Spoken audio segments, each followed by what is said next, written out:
West is like a foreign country. They do things differently there. James Fisk Jr. was born on April 1st, 1834 to James Fisk Sr. and Sally Gray Fisk. Historians place Fisk's birthplace as Pownell, Bennington, or Burlington, Vermont. However, an inspection of town and state public record revealed no birth certificate for James Fisk Jr. anywhere in the state of Vermont. At that time, however, births would have been at home, so the lack of a birth certificate is not surprising. Fisk's mother died 9 months after he was born. Shortly thereafter, his father married Love Kroll Ryan of Putney, Vermont, and she raised a chubby, roly-poly baby as her own. The family moved to Brattleboro, Vermont in 1843, where Fisk Sr., a peddler, sold goods throughout southern Vermont, New Hampshire, eastern New York, western Massachusetts, and Connecticut. Jim's sister, Mary Grace Fisk, was born on May 20th, 1843. James Jr. attended school but quit for good when he was about 12 years old. Along with his peddling business, Fisk Sr. also traded in livestock, bought and sold real estate, and shortly after taking up residence in Brattleboro, built a Revere House on the south corner of Main and Elliott Street. James Jr. often served as a waiter in his father's hotel and was always popular with the guests. At the age of 13, James Jr. persuaded his father to permit him to accompany him on his journeys throughout the country. On those trips, the boy was not an idle or passive companion. He closely noted the operations of his father and witnessed his efforts to dispose of his goods as he drove his wagon from house to house and village to village. And the growing success led to a partnership between father and son. The countryside soon began to ring with the success of James Fisk and Son. The profits soon enhanced so rapidly that James Jr. was anxious to launch out in more extended efforts. He proposed to increase the number of wagons and employ men to drive them, and thus organize the business into a wholesale and retail system. James Sr. objected. James Jr. proposed to buy his father out, and his father agreed. Thus the firm of Fisk and Son disappeared, and the name of James Fisk Jr. appeared in gaudy and showy letters on the panels of the wagons. It is said that James Jr. gained his flamboyant flair and showmanship when he ran away and joined the Isaac Van Amberg's Mammoth Circus and Menagerie at an early age. He started out by assisting in setting up the tents, and then moved on to sweeping and then cleaning the animal cages, and later became a ticket salesman, all the while taking in the value of showmanship. Despite his dash, enterprise, and prosperity, Fisk always bore a fair name in his native town. Among its neighbors, his character was that of a sharp but honest dealer. It was later said that it was a great pity that he could not have remained among his native hills, where, in pursuit of a calling for which he was admirably adapted, he could have passed a long life of usefulness, his name free from taint, and his reputation for honesty and morality untarnished. His vices seem to have been contracted after he moved to New York City, where he was constantly thrown in contact with men accustomed to dissipations of city life. However, that was not to be. On November 30th, 1854, James Fisk Jr. married Lucy D. Moore of Springfield, Massachusetts. He was 19 years old, and she was 15. Not an unusually early age for a girl to marry at that time. Theirs was to be a curious and successful union, one of mutual affection and respect. In the 17 years it lasted, the longest period of time they spent under the same roof was 6 months. Fisk once said of Lucy, "She's no hair-lifting beauty, my Lucy, just a plump, wholesome, big-hearted, commonplace woman, such as a man meets once in a lifetime, and then gathers her into the first church he comes to, and seals her to himself." For you see, these commonplace women, like common sense, are apt to become more valuable as time goes on. It was Lucy's common sense, perhaps, that most endeared her to him, for he added that never, never does Lucy surprise me with a visit. God bless her. In 1860, after conducting his peddling business for a year or more with great success, Fisk accepted a position with Jordan Marsh and Company of Boston, from whom he purchased most of his dry goods. They knew he was prompt, honest, and energetic, and had heard time and time again of his great popularity and success as a trader. Fisk Jr. gave up his wagons and horses, and he and Lucy moved to Boston, where he entered the services of Jordan Marsh as a salesman. Fisk ultimately came to feel that being a salesman was the most disagreeable position he had ever tried to fill. In Vermont, it was beneath his dignity to run after trade. He told Jordan Marsh, "You can't eat soup with a fork. Put me at something I feel I can do. Let me go out into the world for you, and I'll make my light shine like a bushel of firebugs." A new arrangement was struck whereby Fisk was allowed to devote more time to outside work and less time to sales behind the counter. The Civil War in 1861 provided Fisk his first opportunity to display any great extent of his ability to speculate off the cuff. The government was almost daily awarding large contracts to manufacturers, merchants, and politicians for supplies for the military. With Jordan Marsh's respectability, Fisk secured a large and profitable contract to supply underclothing to the Army. Ultimately, he was able to draw very large and profitable shares of the trade with the government to the firm. The profits previously counted by the hundred were now counted in the tens of thousands, and Fisk, the fired salesman, became a member of the great firm. Fisk observed the materials required to fill the contracts were purchased from manufacturing establishments in Boston and in other New England towns, and that these manufacturers were showing unmistakable signs of unusual prosperity. Fisk decided that his firm should use their large surplus capital to engage in manufacturing operations.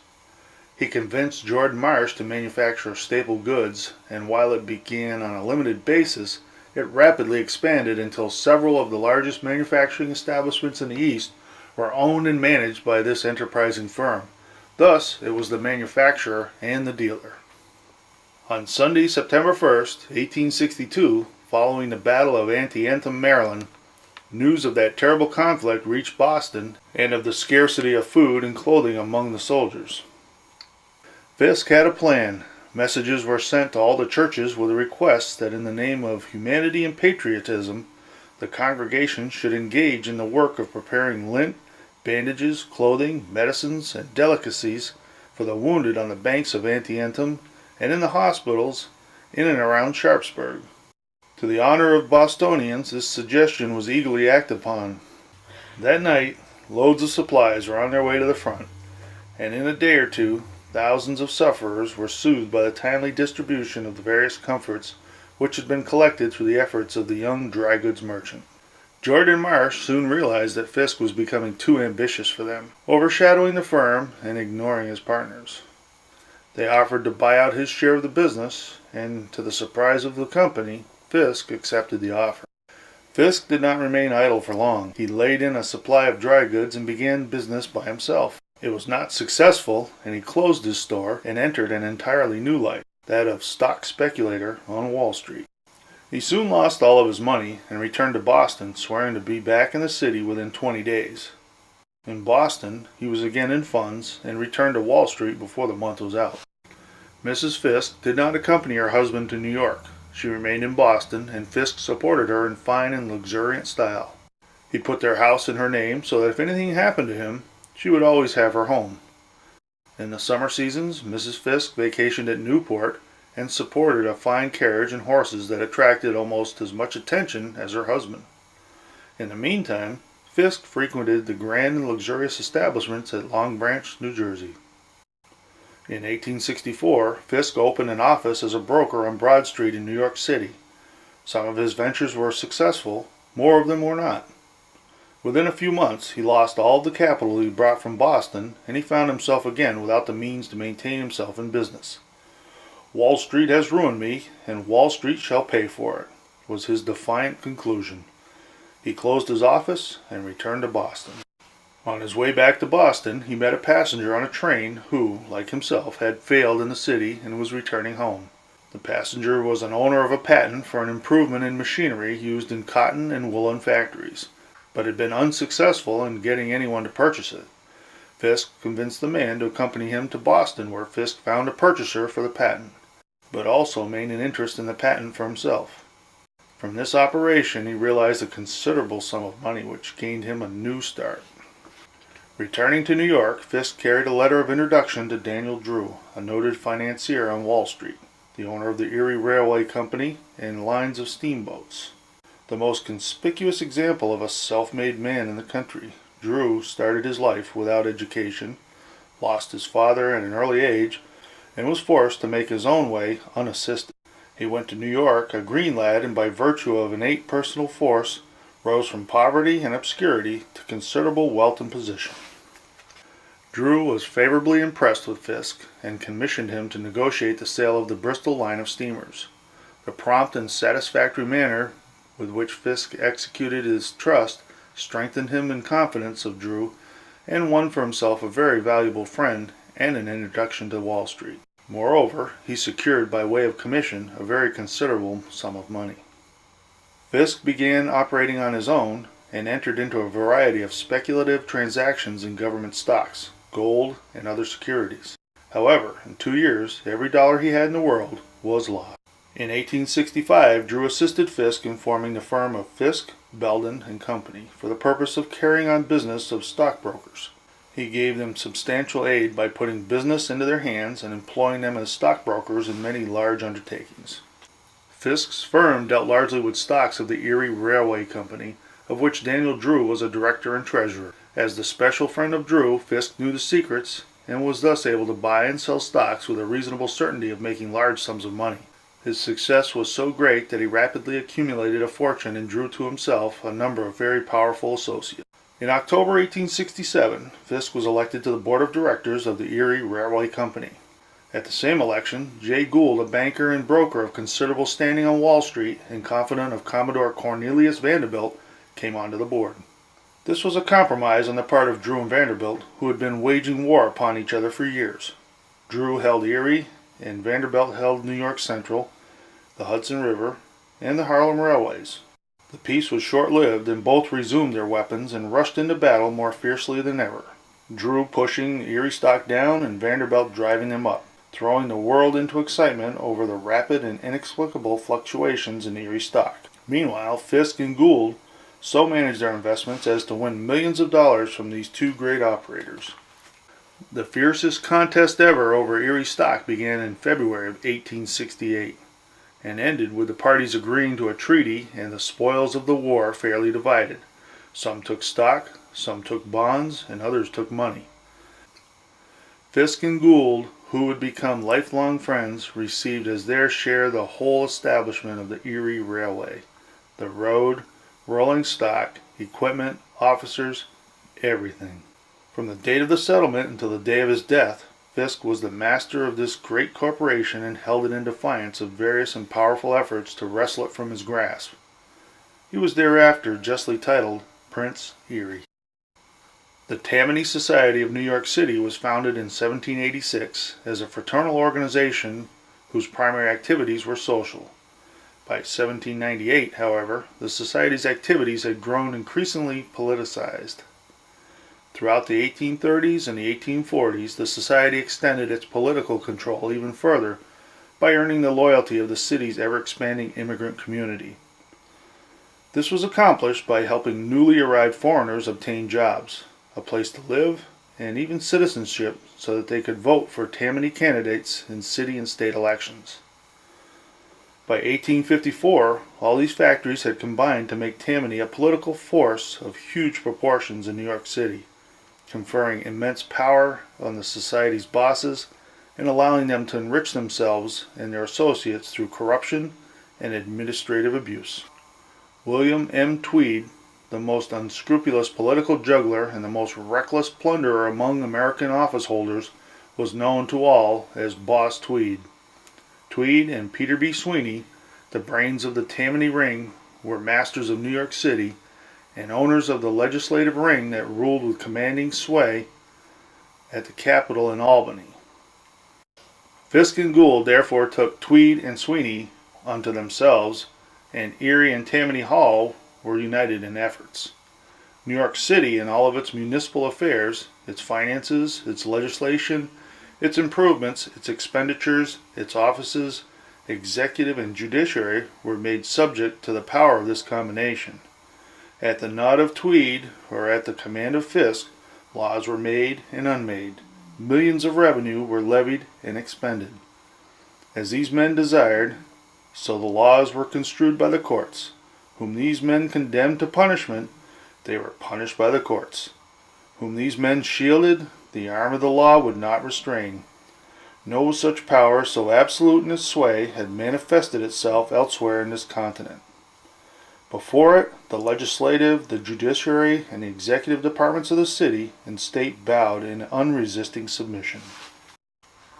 James Fisk Jr. did not corrupt the courts of New York. He found them reeking with corruption, offering decrees and writs to the highest bidder. He bought up as many courts as he required for his purposes, and then kept them so as to have them ready for use whenever needed. He was therefore, at a moment's notice, by personal application and by telegraph, able to obtain a decree authorizing himself and his friends to do what they wished, or an injunction to refrain his enemies from doing what they wished. What Tammany stole from the taxpayers of New York City, and what the Erie directors withheld from the stockholders, was employed to control political nominations, to manipulate elections, and to corrupt the legislature and the courts. It was about this time that Fisk became deeply infatuated with a young woman known to the newspapers as Josie Mansfield. Helen Josephine Mansfield was born in Boston on Christmas Day, 1847. In 1863, she moved with her mother and her stepfather to San Francisco, where she soon became involved with Frank Lawler, who later would become a well-known actor. She married Lawler in September 1864, when she was not yet 17. They moved to New York City and parted the following year. Josie boarded with several women and attempted to make a living as an actress, but with poor success. She became acquainted with Miss Annie Wood, an actress and acquaintance of James Fisk. Miss Mansfield requested of Miss Woods an introduction to James Fisk Jr., saying she had not a single change of clothing and had nothing to live on but her handsome face, and she must make the most of it. Before they even met, several of Miss Mansfield's friends had appealed to Fisk on her behalf, claiming that she was a worthy actress laboring under difficulties. As he often did with these kinds of requests, he sent her several sums of money without even meeting her. An introduction was arranged, and Fisk fell under her spell almost at once. Soon they were seen together at theater and restaurants, and it was obvious Fisk was infatuated with her. While she was content to have him pay her bills and maintain her in style, there was no evidence whatsoever to suggest that she cared for any aspect of him besides his money. Josie Mansfield very soon had a strong hold on Mr. Fisk, and in early 1868 he provided her with a house and for more than 2 years defrayed all her expenses. He refused, however, to make a permanent settlement for her, something on which she greatly insisted. On a couple of occasions, when he refused to do so, she pretended to leave him, although she very quickly returned. Jim Fisk moved into Josie Mansfield's establishment sometime in 1869, supplying her with a considerable appetite for luxury in every way he knew how. Fisk became so deeply involved with this woman that he not only supported her in grand style, but he made a confidant of her, made her the custodian of business secrets, wrote frank, foolish letters to her, and took his friends and associates to the house to dine. The truth was that he loved Helen Josephine Mansfield. He told her so, and he wrote her so. She retained his letters, and afterwards, when they quarreled, she would threaten to publish them. Fisk foolishly tried to prevent her from doing so, and tried to buy her off, then invoked the power of the court to get an injunction against their publication. In 1868, Fisk purchased the Pike's Opera House and renamed it the Grand Opera House. Soon after that, Fisk purchased the Fifth Avenue Theater and so thoroughly reconstructed it as to giving it the appearance of a new and very elegant establishment. In January 1869, the Albany and Susquehanna Railroad was completed, running between Albany and Binghamton, New York. It was barely completed when Fisk discovered that by gaining possession of this line, he'd be able to compete with Cornelius Vanderbilt's New York Central. Seeing this, Fisk resolved to get the prize by treaty, by strategy, or by force. The managers of the new railroad could not be persuaded to sell, so Gould and Fisk set about to capture the railroad by buying up shares, intending to accumulate a controlling interest and installing their own people on the board of directors. However, Fisk had met his match, with injunctions, writs, and orders from bought courts on both sides were flying back and forth. Ultimately, Fisk was arrested. The governor became involved to bring order to the disgraceful struggle, and thus the Erie's attempts to take control of the railroad was defeated. In May of 1869, Fisk leased the new Academy of Music, the largest establishment of its kind in New York. he expended money by thousands and tens of thousands of dollars to refit and refurnish his buildings and to import star performers. However, his lavish preparations were not appreciated by the public, and he lost heavily at every performance. At the end of the first year, he gave up all theaters with the exception of the Grand Opera House. He reconstructed that building to make it available for the offices of the Erie Railway, for which he charged an annual rent of $75,000. He sustained the performances at the Grand Opera House to the end, and he relished in taking distinguished visitors and notorious characters to accompany him to the plays, and delighted in claiming the establishment as his own. From October 19, 1870 to May 20, 1871, Fisk produced La Grande Duchesse at his Grand Opera House. One of the actresses performing in that opera was Céline Montholon from Paris. It was rumored that she became Fisk's girlfriend after his final breakup with Josie Mansfield. She returned to Paris following the closing of the opera and continued her career abroad. The Narragansett Steamship Company with James Fisk Jr. as president was established. 2 steamboats, the Providence and the Bristol, were fitted up and furnished in the most luxurious style. For a time, these steamers were Fisk's pride and joy, and he procured for himself the full uniform of an admiral of the Navy. After his appearance in the uniform, adorned with gold lace and gilt buttons, he was known as Admiral Fisk. Fisk's line of steamers at once became deservedly popular and were patronized by the traveling public to an extent far beyond what had been attained by any other line. Fisk let no opportunity go by. When President Ulysses S. Grant arrived in New York on his way to the Coliseum from Boston for the Peace Jubilee, Fisk took charge and conveyed him to the steamer and into one of the grand saloons and introduced him to Jay Gould. Fisk, in full uniform, accompanied President Grant to the Coliseum, and from the very audacity of the act, attracted more attention from the gazing multitude than was bestowed upon the President himself. However, Fisk had other things on his mind which he had hoped to attain by his association with the President. The opening of the year 1870 found Fisk longing for a new diversion. However, diversion without display was distasteful to him, so he was not long in finding what he sought. After a little maneuvering on his part, he was elected Colonel of the 9th Regiment National Guard, State of New York. The regiment possessed a noble war record, but it was poor, and its ranks were thin. It needed a colonel, money, and excitement to bring it up. In Fisk, these 3 elements were united. At the muster to receive the new colonel, less than 300 men were present. Fisk met the men and made known his determination to build up the organization. He offered a prize of $500 for the company that would show the greatest number of recruits in a given time. Under this stimulant, recruiting went forward rapidly, and in a few months the ranks of the regiment were full. In the summer of 1871, the Orangemen, a Protestant Irish association, planned their annual parade to celebrate the struggle of their ancestors with their ancient enemies. The Catholic Irish of New York resolved to prohibit the parade and applied to the city authorities to have the celebration forbidden. The city government was in the hands of the Tammany Ring, and Tammany was chiefly dependent on the Irish Catholic vote for its political power. So the superintendent of the police was instructed by the Tammany Ring to issue an order forbidding the Orangemen to parade. The cowardly surrender to the mob was denounced in unmeasured terms by the entire respectable newspaper press of New York, and indeed the whole country. Such was the force of the rebuke that the order was revoked, and the parade was to occur on Wednesday, July 12, 1871. Governor John T. Hoffman issued a proclamation revoking the previous order and giving notice of protection to the paraders. The procession began with 250 police at the head and the 9th Regiment in the rear. Midway along the route, a temporary halt was rendered necessary by an immense mob blocking the streets, and the mob began its attack. A few shots were fired from houses on the avenue, but the Orangemen continued and were fired upon from a tenement house. The 84th Regiment immediately and excitedly discharged their weapons at the house, the crowd on the avenue, and along the street. At the same time, the 9th and 6th Regiments in the rear of the Orangemen also began firing indiscriminately. The troops of the 6th, 9th, and 84th Regiments were for a moment completely demoralized and broken. Their firing was as wild as it was uncalled for and wholly without order.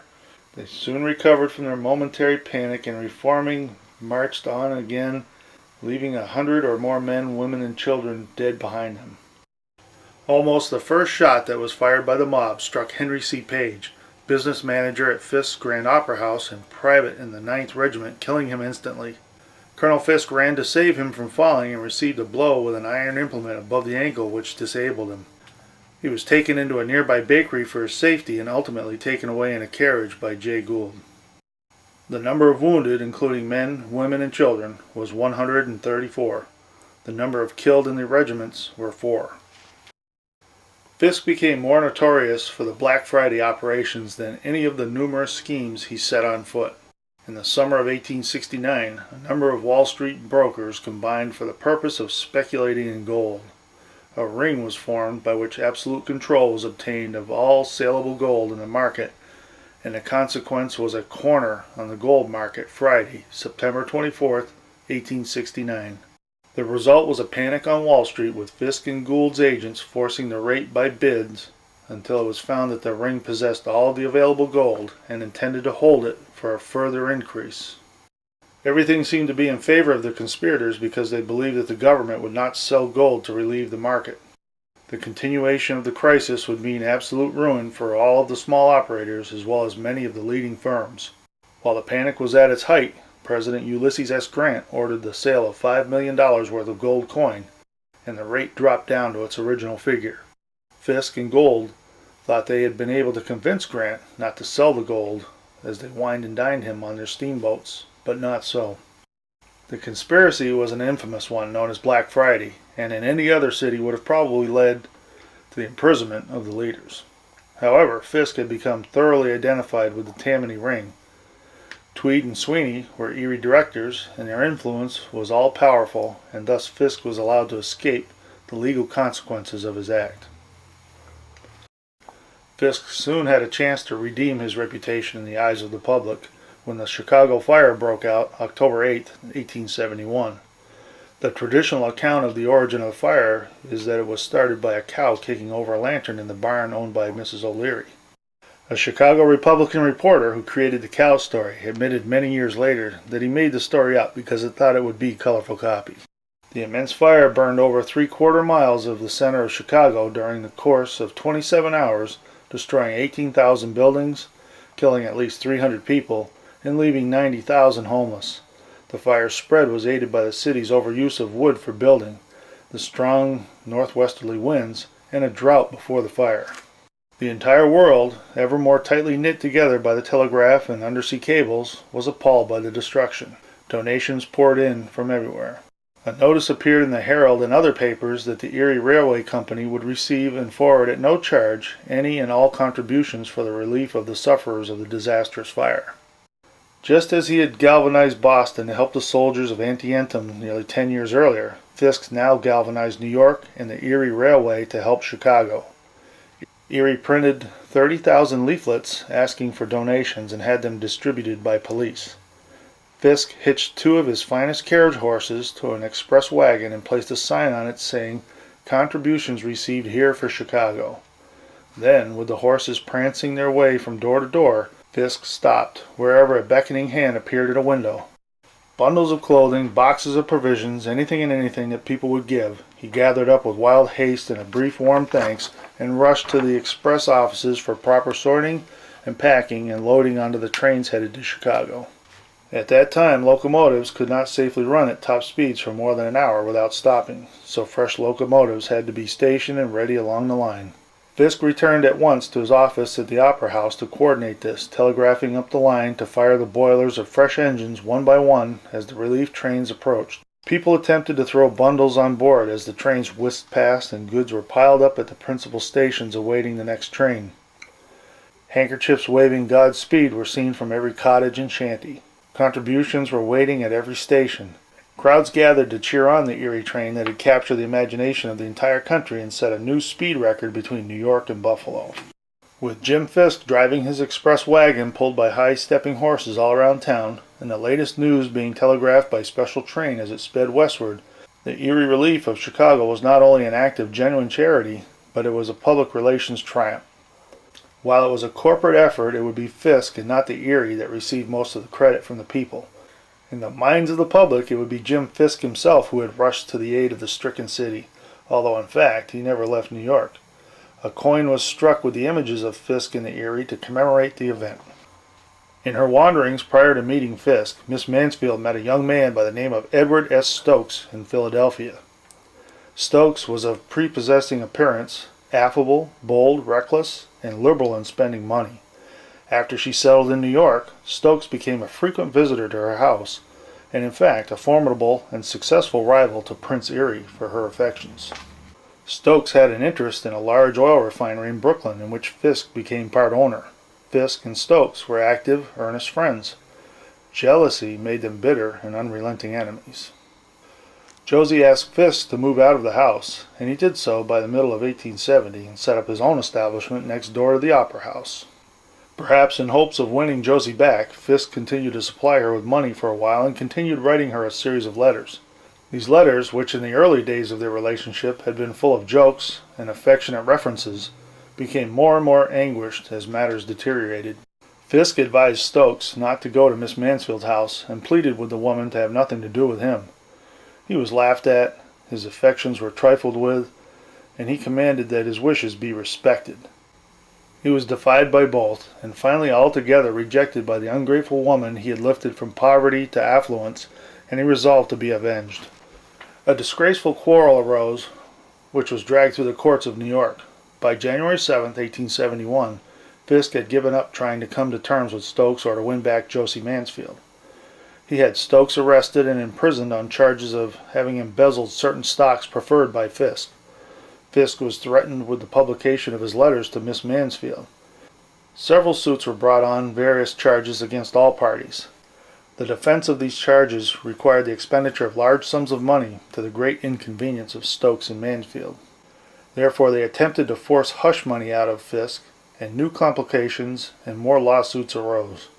An injunction was served on Stokes and Mansfield forbidding them to publish the letters they threatened to use to damage Fisk.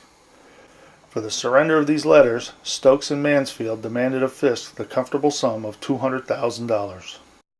In his efforts to defeat the schemes of Stokes and Mansfield and to counteract any publication that might be made derogatory to his reputation, Fisk induced one of the servants from the Mansfield mansion to make a statement under oath of what he overheard in the house. This extraordinary affidavit was published in the newspapers and created a lively sensation. Under oath, the witness stated that Stokes and Mansfield lived in the house as man and wife. They both made the house their home. Mr. Stokes had his meals there, invariably with Miss Mansfield. They occupied the same room when they retired at night, and in all respects conducted themselves towards one another as is customary for married people to do. He testified that the principal subject of the conversation between Stokes and Mansfield was the manner in which they proposed to get money out of Mr. Fisk by selling the letters to the newspapers or by compelling him to pay the money to prevent them from being made public. The publication of this witness's statement induced Miss Mansfield to institute a suit for libel against Fisk. The case came up for trial on Saturday, November 25, 1871. The occasion attracted a large crowd to the courtroom long before the hour set for calling the case. Miss Mansfield and Mr. Stokes entered the courtroom both dressed in the finest of attire. Colonel Fisk appeared adorned in gold buttons of various sizes and shapes, all impressed with the magic monogram Narragansett Steamship Company. In the center of his black necktie sparkled Colonel Fisk's immense diamond. He wore black kid gloves and carried a gold-headed cane. Add to this picture a batch of keen, sharp New York lawyers, and you have the scene as it was enacted. Miss Mansfield was the only witness called that day, and the court adjourned to December 9, 1871, and subsequently to January 6, 1872. The court resumed on January 6, 1872, and the courtroom was again filled with a crowd of spectators with all the accompanying surroundings that were present at the opening of the case. The examination of Miss Mansfield resumed and concluded, after which Mr. Stokes was put on the stand and subjected to a very severe and humiliating cross-examination. The witness was required to describe in very minute details the relationship between himself and Miss Mansfield. The truth was very damaging. Mr. Stokes was of good family and was married into a very respectable and wealthy family in New York. His confessions that he lived a life of guilt, of low disgusting crime, was humiliating in the highest degree. He was stung with a deep sense of shame, and at the conclusion of his testimony left the courtroom in a very excited state of mind. The trial was continued until the next Saturday, and the crowd dispersed. From the courtroom, Stokes departed from Mansfield and went to the Delmonico's restaurant for dinner with friends. Stokes was apparently slightly upset, although not absolutely petulant, over the severe handling he and Miss Mansfield had received at the hands of Colonel Fisk's attorneys. It was nearly 3 o'clock when the refreshments were set before the party. Shortly thereafter, Stokes overheard a conversation at a nearby table that the jury had found an indictment against him and Mansfield for libel, and warrants for their arrest had been issued. Stokes at once departed from his friends and entered a carriage going uptown. He undoubtedly concluded that the warrant would be served at once. Too late on a Saturday afternoon for him to obtain bail, and that he would most likely spend the weekend in jail. Having once before been locked up by Fisk, he knew the sensation of unwelcome restraint upon an independent spirit. He had no wish to allow himself to be an unwilling guest of the Tombs prison. His first thought was probably to avoid arrest, but his plans changed when separated from his friends. Before 4 o'clock, he was seen at the Erie Railroad Building, where he doubtlessly learned that Colonel Fisk was to be at the Grand Central Hotel at 4 o'clock. At 4 o'clock, Saturday afternoon, January 6, 1872, James Fisk, Jr. left Jay Gould and others, with whom he'd been in consultation at the Grand Opera House, and drove to the Grand Central Hotel. Very soon after, Fisk's elegant carriage was driving down Broadway and was passed by the carriage in which Stokes sat. At the Grand Central Hotel, Stokes left the vehicle and in a deliberate manner walked up the grand staircase to the corridor on the second story, at the head of the ladies' stairway. In the corridor, Stokes walked up and down with the air of confidently waiting for the one he knew was soon to come. Stokes knew Fisk's habits well and was sure he'd be promptly at the indicated spot.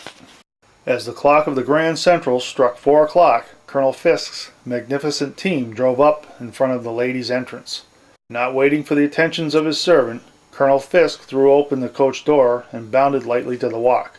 He walked lightly across the pavement, carrying his head erect on his short neck, with the air of a conqueror.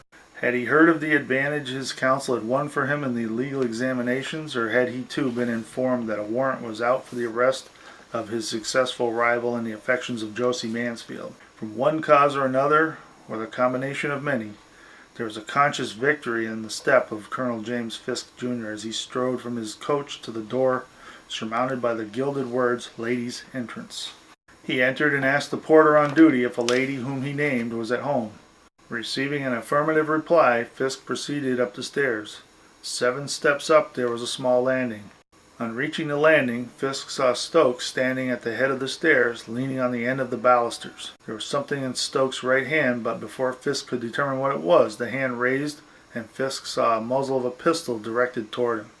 Before he could utter a word or turn to flee, the weapon was discharged. The ball struck him in the abdomen and passed inward and downward. The wounded man let out a cry and fell on the landing. He rose, and as he did so, Stokes fired again, a second shot passing through the fleshy part of the arm, a short distance below the elbow. Fisk staggered and turned partly around as though to seek safety in flight, and as he did so, a third shot was fired.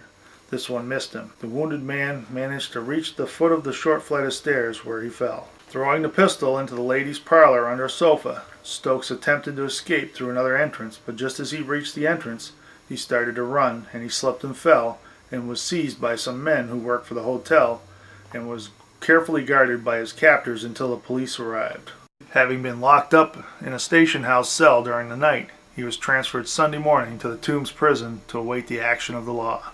Fisk was immediately taken to a room in the hotel where everything that medical skill was capable of was done to save his life. Stokes was brought into the room to be identified by Fisk as his assailant. Fisk was able to give the coroner a full account of what had happened. The colonel now began to complain of much pain and became very restless. It was soon evident, however, that nothing more could be done and that he would die. The news was telegraphed to his wife in Boston. His counsel and many friends were assembled about his bedside. For some hours after the shooting, he maintained complete composure and full possession of his mental faculties, and with the assistance of his principal lawyer, Mr. D.D. Field, made his will, leaving everything to his wife, Lucy D. Fisk, except for a trust of $3,000 a year to care for his mother and father, $2,000 a year to Minnie F. Morse and Rosie C. Morse, and his stock in the Narragansett Steamship Company to his sister, Mary G. Hooker.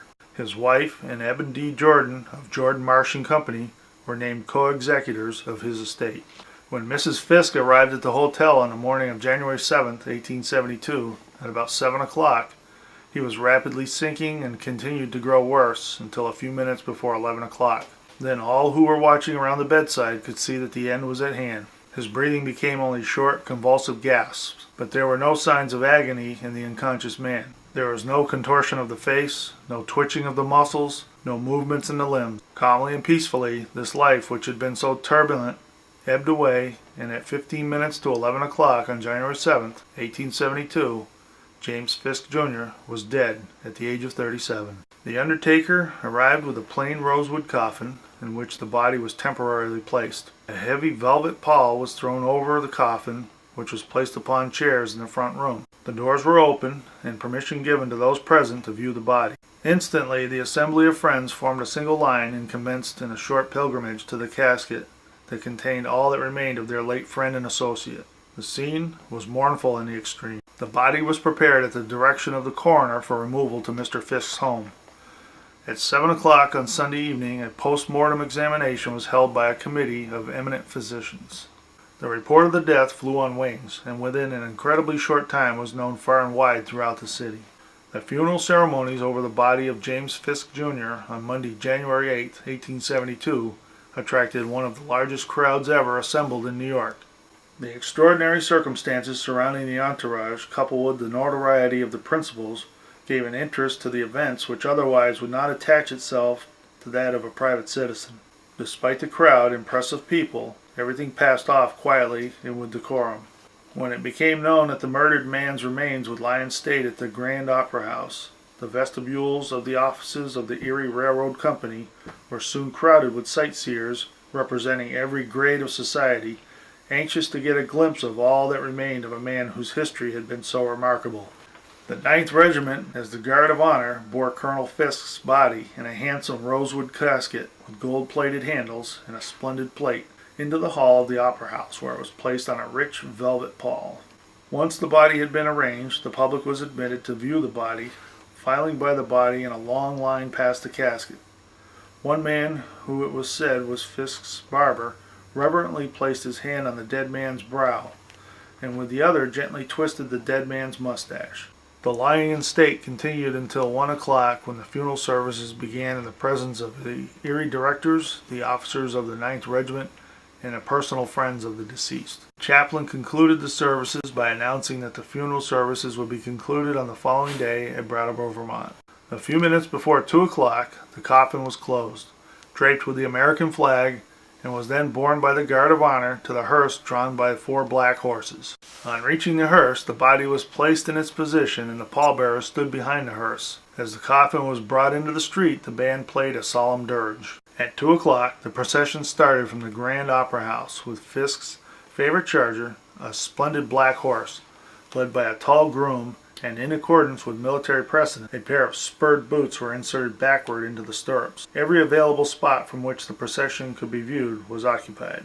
The column moved to the New Haven depot, where the remains were placed on board the train, heavily draped inside and out with crepe for conveyance to Brattleboro. The remains were placed in an especially prepared private car, along with the wife, mother, and sister of the deceased.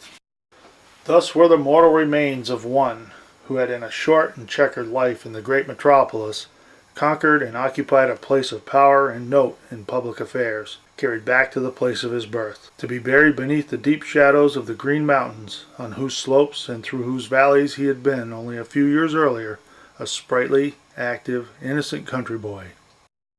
The funeral train from New York reached the station in Brattleboro at midnight, awaited by a large crowd. Mrs. Fisk and a friend stayed at the Revere House, where during the night the remains were laid in state in a room fronting on Main Street. In the morning the room was open until 11 o'clock to friends of the dead man. At that hour the remains were removed to the Baptist church, where they were again laid in state and open to public gaze. As at the hotel, in the church, the coffin was surrounded with a profusion of flowers, beautiful to look upon and filling the church with a sweet, subtle perfume. The appearance of the body as it lay in a magnificent casket was that of one in sleep rather than in death. At 1 o'clock, the bell of the Baptist church announced the hour of the funeral. The officers formed in procession and marched to the church, accompanied by the officers of the Narragansett Steamboat Company. Most of the immediate friends were carried to the church in sleighs. At the conclusion of the services, the coffin was closed for a final time and carried out. The friends followed, and the funeral procession slowly passed on to the cemetery on the hill, which was to be the final resting place of James Fisk, Jr. On a previous visit to the village, Mr. Fisk bought a lot in the village cemetery, not thinking then that in the prime and flush of successful manhood, he would be the first of his family to occupy it. But so it was. The snow was deep upon the ground. The bleak north winds whistled and howled through the leafless branches of the trees.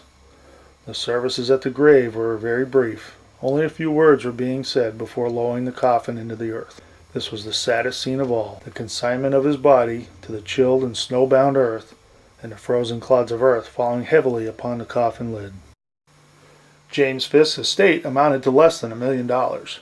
It had never been his aim in life to accumulate great wealth, and he had spent money and given it away as fast as it came in.